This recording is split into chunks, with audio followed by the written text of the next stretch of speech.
संकुलाः कृष्णेक्षणा अमृतधारया कृष्ण संप्लुता इव स्तिमिततां कृष्णा ददुस्त्वत्पुरोगता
वासुदेवाय देवकी नंदनाय च नंदगोप कुमाराय गोविंदाय नमो नमः.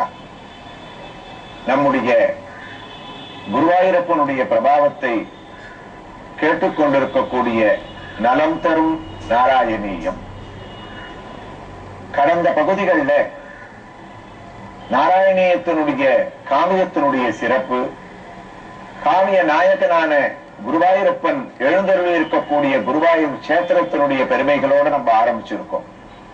முதல்லயே நம்ம சொல்லியிருக்கோம், கண்ணனுடைய நாராயணியத்தை கேட்பதோடு மட்டுமல்லாமல் முடிந்த அளவு ஸ்ரீ கிருஷ்ணன் பல ரூபங்கள்ல எந்தெந்த திருக்கோயில்கள்லாம் நமக்கு சேவை சாதித்துக் கொண்டிருக்கின்றாரோ, நமக்கு திவ்ய தரிசனத்தை அளிச்சிருக்காரோ, அந்த திருக்கோயில்களுடைய திவ்ய தரிசனத்தோட நாம் நாராயணியத்தை கேட்போம் அப்படின்ற ஒரு சங்கல்பத்தோட கண்ணுக்கும் செவிக்கும் கண்ணனுடைய ஒரு அருள் கிடைக்கும்னு நம்ம பண்ணிட்டு இருக்கோம். அந்த வகையில இன்றைய தினம் நாம் நாராயணியத்தை சிரவணம் செய்து கொண்டிருக்கக்கூடிய திருக்கோயில் புராதனமான ஒரு திருக்கோயில். 700 ஆண்டுகளுக்கு மேலாக இந்த திருக்கோயிலில் கண்ணன் திவ்ய தரிசனத்தை அளித்துக் கொண்டிருக்கின்றான் என்பது இங்கு இருக்கக்கூடியவர்களுடைய ஒரு சொல். அந்த அளவுக்கு மிகவும் புராதனமான ஒரு திருக்கோயில் ஸ்ரீ வேணுகோபால கிருஷ்ணசுவாமி திருக்கோயில். இது எந்த இடத்தில் அமைந்திருக்கின்றது?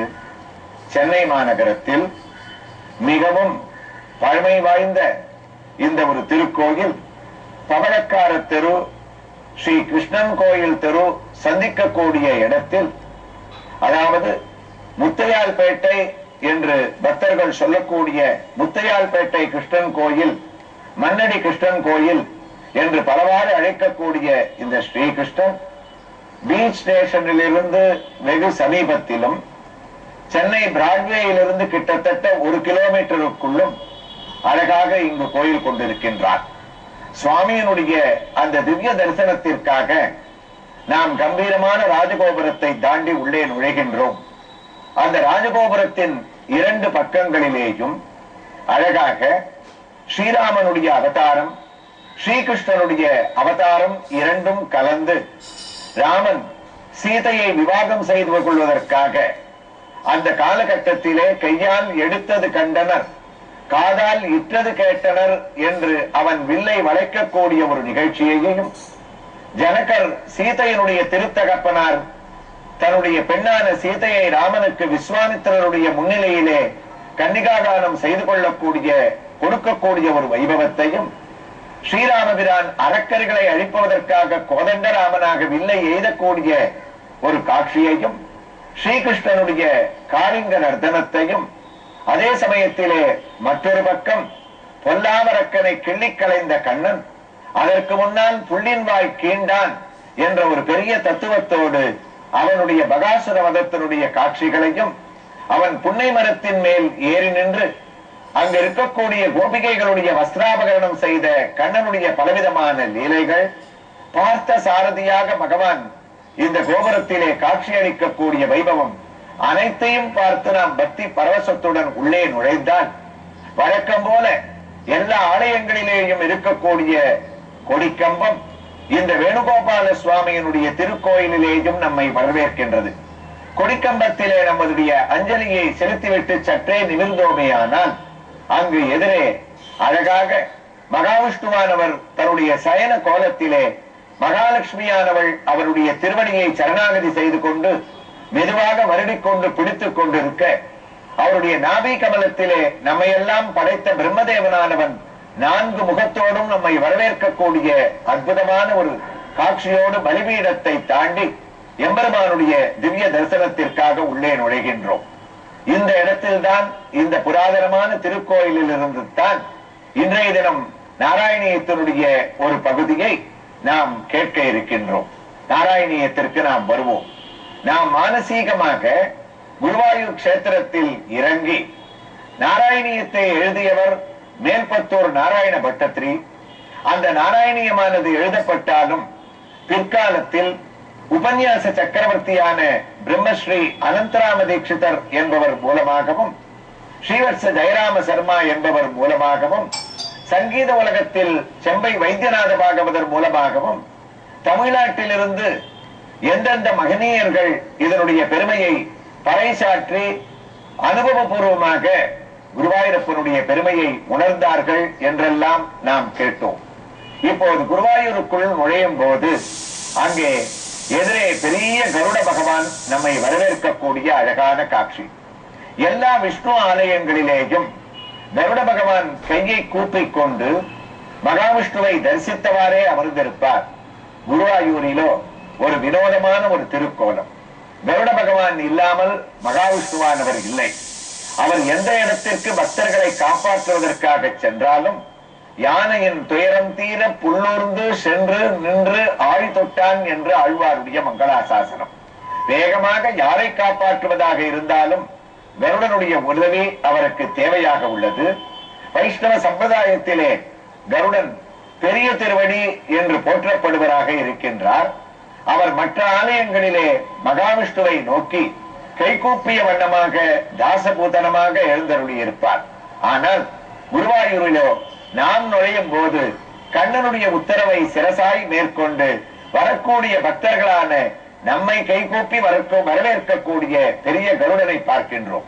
அதற்கு பின்னால் பெரிய ஆலமரம், அந்த ஆலமரத்தின் கீழே ஒரு சிறிய கல், அந்த கல்லிற்கு பூவானது சாத்தப்பட்டிருக்கின்றது. பக்தர்களே, ஏற்கனவே நாம் தெரிவித்தோம், குருவாயூரில் குடிகொண்டிருக்கக்கூடிய உன்னி கிருஷ்ணன் மட்டும் பெரிய பெருமையை அடைந்தவன் அல்ல. அவனுடைய பார்வையை செலுத்தக்கூடிய அனைத்து இடங்களுமே ஏதாவது ஒரு விதத்திலே ஒரு மகிமை வாய்ந்ததாக அமைந்திருக்கின்றது. இந்த கல்லும் ஆலமரமும் கருடனும் இங்கு ஒரு பெரிய உண்மையை, அதாவது குருவாயூரப்பனுடைய பெருமையை நிகழ்த்தி காட்டிய விதத்தை இங்கே எடுத்து சொல்லுகின்றார்கள். இந்த கல்லுக்கு என்ன அப்படிப்பட்ட ஒரு பெருமை? குருவாயூருக்கு பக்கத்திலே கன்னியகாபுரம் என்றும் ஒரு ஊர் இருந்ததாம். அந்த ஊரிலே மஞ்சுளா என்ற ஒரு பெண், அவள் பரம கிருஷ்ண பக்தை. அவளுடைய பேச்சு, மூச்சு, உண்ணும் சோறும் பருகு நீரும் தின்னும் வெற்றிலையும் எல்லாம் கண்ணன் என்ற ஆழ்வார் ஆளுங்கால் பட்டபடி அவள் சர்வ நினைவும் கண்ணனிடத்திலே கொண்டிருந்தாள். ஒரு நாள் கண்ணன் அவளுக்கு, இப்போது எந்த திருக்கோயிலிலிருந்து நாம் நாராயணியத்தை கேட்டுக் கொண்டிருக்கின்றோமோ அந்த திருக்கோயிலில் பகவான் எவ்வாறு வேணுகோபாலனாக நமக்கு சேவை கொடுக்கின்றாரோ அந்த வேணுகோபாலனுடைய திருக்கோலத்தோடு அந்த மஞ்சுளாவிற்கு கனவில் வந்தாராம். அவருடைய சரிதத்தை இந்த கோயிலிருந்து நாம் கேட்பதும் பொருத்தமாகத்தான் இருக்கின்றது. கனவிலே வந்த வேணுகோபாலன் மஞ்சுளா என்று அழைத்து, எவ்வளவு சீக்கிரம் முடியுமோ என்னுடைய தரிசனத்திற்கு வா என்று மந்தகாசத்துடன் சொல்லிவிட்டு புல்லாங்குழலையும் ஊதி பசுமானோடு அவளுடைய கனவிலில் இருந்து மறைந்து விட்டான். திகைத்துக் கொண்டு இந்த மஞ்சுளாவானவள் எழுந்தால் தங்கள் ஊரிலே இருக்கக்கூடிய பெரியவர்களிடத்தில் இந்த கனவை பற்றி கேட்டாளாம். உடனே அவர்கள் சொன்னார்கள், அம்மா, நம்முடைய ஊருக்கு பக்கத்தில் கண்ணனுடைய திவ்ய கஷேத்திரம் குருவாயூர். அந்த குருவாயூர் கண்ணனே உன்னை அழைக்கின்றார். நீ நம்முடைய ஊரில் இருந்து கிளம்பி அவனுடைய திவ்ய தரிசனத்திற்காக செல். முடிந்த கைகரியங்களை அந்த சுவாமிக்கு பண்ணு என்று சொன்னவுடனே அடுத்த நொடியே எந்த விதமான சிந்தனையும் இல்லாமல் மஞ்சுளாவான இந்த பெண் குருவாயூரை அடைந்தாள். சுவாமியினுடைய மோகனமான ரூபத்தை தரிசனம் செய்தால் அவருடைய ஆச்சரியமான மந்தகாசம், தெச்சி, தாமரை மாலைகளோடு ஒன்றையடி ரூபத்திலே கண்ணன் திவ்ய தேஜஸோடு பிரகாசிக்கக்கூடிய அந்த ரூபத்தை பார்த்து ஆழங்கால் பட்டார். உடனே மஞ்சுளாவிற்கு தோன்றியது, சில நாட்கள் நாம் தங்கியிருந்து இங்கே ஏதாவது கைங்கரியம் செய்வோம். அடுத்த கேள்வி, என்ன கைங்கரியம் செய்வது? நாம் பெண்ணாக இருப்பதால் உள்ளுக்குள்ளே சென்று வேறு எந்த விதமான கைங்கரியங்களையும் செய்ய முடியாது. அப்போது இவளுக்கு தோன்றிய ஒரு சிந்தனை, தினமுமே என்ன பூக்கள் கிடைக்கின்றதோ, துளசி கிடைக்கின்றதோ அவற்றை மாலையாக தொடுத்து நாம் பகவானுக்கு அர்ப்பணிப்போம் என்று ஒரு தீர்மானத்தோடு மறுநாள் முதல் அழகான புஷ்பங்களையும் துளசியையும் வாங்கி குருவாயூரப்பனுக்கு மாலையாக சாத்துவதையே வழக்கமாக கொண்டிருந்தாளாம். ஒரு நாள் குருவாயூரப்பனுடைய லீலை, இரவு 8 மணிக்கு இவர் அந்த பூஜைக்காக துளசி மாலையை பெரியதாக கட்டி எடுத்துக்கொண்டு கிளம்பும் போது கடுமையான மழை பிடித்துக் கொண்டது. அந்த மழையும் காற்றும் சேர்ந்து இவளுக்கு தன்னுடைய வீட்டை விட்டு ஓடி வந்தவள் இப்போது எந்த கல்லை பற்றி, இந்த ஆலமரத்தை பற்றி நாம் பேசிக் கொண்டிருக்கின்றோமோ அந்த மரத்தில் வந்து ஒதுங்கினாள். மழை நின்ற பாடில்லை. 1.5 மணி நேரம் கழித்து மழை நின்றது. வேகமாக கோயிலை நோக்கி ஓடிய இந்த பெண்ணுக்கு அதிர்ச்சி, கோயிலுடைய சன்னிதானத்தினுடைய நடையானது அடைக்கப்பட்டிருந்ததாம். அதாவது கதவானது சாத்தப்பட்டிருந்தது. கதறி அழுதாள் இந்த மஞ்சுளா. நான் என்ன பாவம் செய்தேனோ? நான் எடுத்து வந்த துளசி மாலையை இன்று கண்ணன் நமக்கு ஏற்றுக்கொள்ளவில்லையே. நாம் செய்த பெரிய பாவம் என்னவென்று தெரியவில்லையே. எந்த கல்லுக்கு அருகில் இத்துணை நாளி நாம் மழைக்காக ஒதுங்கி இருந்தோமோ அந்த கல்லிலேயே நம்முடைய தலையை முட்டிக்கொண்டு நம்முடைய உயிரை மாய்த்துக் கொள்வோம் என்று கோயிலில் இருந்து இந்த பெண்ணானவள், மஞ்சுளா என்ற இந்த பக்தையானவள் நேரே அந்த கல் இருக்கக்கூடிய ஆலமரத்தின் கீழே வந்தாள். அங்கிருந்து கொண்டு அந்த கிழக்கு நடையினுடைய ஒரு அழகு குருவாயூருக்கு சென்றவர்களுக்கு தெரியும். அந்த இடத்திலிருந்தே நாம் குருவாயூரப்பனுடைய கர்ப்ப கிரகத்தை காண முடிந்த அளவுக்கு நேரே விருந்து பறந்திருக்கக்கூடிய கிழக்கு நடை. அந்த சுவாமியினுடைய கொடிக்கம்பங்கள் எல்லாம் அந்த இடத்திலிருந்தே தரிசனமாகும். அந்த கல்லிற்கு பக்கத்தில் நின்று கொண்டு அந்த மாலையை பக்கத்தில் வைத்துவிட்டு, குருவாயூரப்பா, இந்த இடத்தில் நான் உனக்கு மாலையை சார்த்த நினைத்தேன், மழைக்காக ஒதுங்கினேன், நீ ஏற்றுக்கொள்ளவில்லை, என்னுடைய உயிரை விடுகிறேன் என்று எத்தனித்த போது அந்த ஊருக்கே பெரியவரானவர் பூந்தானம் என்ற ஒரு பெரிய மகான், அந்த பூந்தானமானவர் இந்த மஞ்சுளாவிடத்திலே வந்தார். அவளுடைய கவலையை கேட்டார். அவர் அதற்கு ஒரு தீர்வு சொன்னார். அம்மா, பகவான் எந்த கல்லிலேயும் இருக்கின்றான். நாம் அவனை தியானம் செய்ய வேண்டியதுதான் முக்கியமே தவிர இங்குதான் சார்த்த வேண்டும் என்ற அவசியம் இல்லை. கலிகாலத்தில் சக்தி கூடாதே நாமங்கள் எப்பொழுதும் பக்தி பூண்டு ஜபிக்கணும் நம்முடைய சித்த காலம் கழிவோனும் ஈவண்ணம் ஸ்ரத்தையோடே வசிக்கணும் ஏவரும். கிருஷ்ண கிருஷ்ண முகுந்தா ஜனார்தனா கிருஷ்ண கோவிந்த நாராயண ஹரே அச்சுதானந்த கோவிந்த மாதவ சச்சிதானந்த நாராயண ஹரே. பூந்தானத்தினுடைய ஞானப்பானை உலகத்துல நமக்கு பக்தி தான் முக்கியம். அதனால நீ எந்த துளசி மாலைய கண்ணனுக்கு சமர்ப்பணம் பண்ணணும்னு எடுத்துன்னு வந்தியோ அதை இந்த கல்லுக்கு போட்டுடு. கண்ணன் ஏற்றுவார், உனக்கு அருள் கிடைக்கும் அப்படின்னு அந்த பூந்தானம் சொன்ன வார்த்தையை வச்சுட்டு பக்தியோட அந்த கல்லுக்கு போட்டா தீர்மானத்தோட கிளம்பி போயிட்டாராம். மறுநாள் மேல் சாந்தி குருவாயூர்ல குருவாயூரப்பனுடைய நிர்மால்ய தரிசனத்துக்காக கதவை திறந்தா அவர் முதல் நாள் போட்ட தெச்சி மாலையை தவிர ஒரு துளசி மாலை சுவாமியினுடைய விக்கிரகத்துல இருந்துதான். உடனே ஆச்சரியம், இந்த மாலை எங்கே வந்தது? சரி, நாம தான் போட்டுப்போமோ என்னமோ, அதை கயிட்டிடலாம் அப்படின்னு அந்த கலைய ஆரம்பிக்கும் போது அந்த மாலையை கயிட்ட முடியல. அப்ப அந்த பூந்தானம் கோயிலுக்குள்ள இருந்தார். அவர் சொன்னார், நம்பூதிரி, மஞ்சுளா நேத்தி அந்த கல்லுல துளசி மாலையை போட்டிருக்கா, அந்த மாலையை சுவாமி இங்க உள்ள ஏத்துட்டார். ஏன்னா நீங்க நடை அடிச்சுட்டு அங்க போய் அந்த மாலையை நம்ம எடுத்தா இந்த மாலை கலையும்னு சொன்ன உடனே வந்து நம்பூதிரி உள்பட அந்த மாலையை எடுத்தா குருவாயூரப்பன் மாலையும் கலைய வந்துதான். அதுல இருந்து அந்த மரத்துக்கே மஞ்சுளா ஆள் என்ற ஒரு பெயரை வைத்து பகவானுடைய சாநித்தியம் அங்க நிறைஞ்சிருக்கிறதுனால யார் குருவாயூருக்கு போனாலும் அந்த மரத்தோட கருடனும் சேர்ந்து அதை பிரதட்சணம் செய்து மஞ்சுளாவினுடைய பக்தியை மனசுல நினைச்சுண்டு மேல நம்ம கோயிலை நோக்கி அடுத்த பகுதியில செல்லலாம். நாராயணா ஸ்ரீமன்னா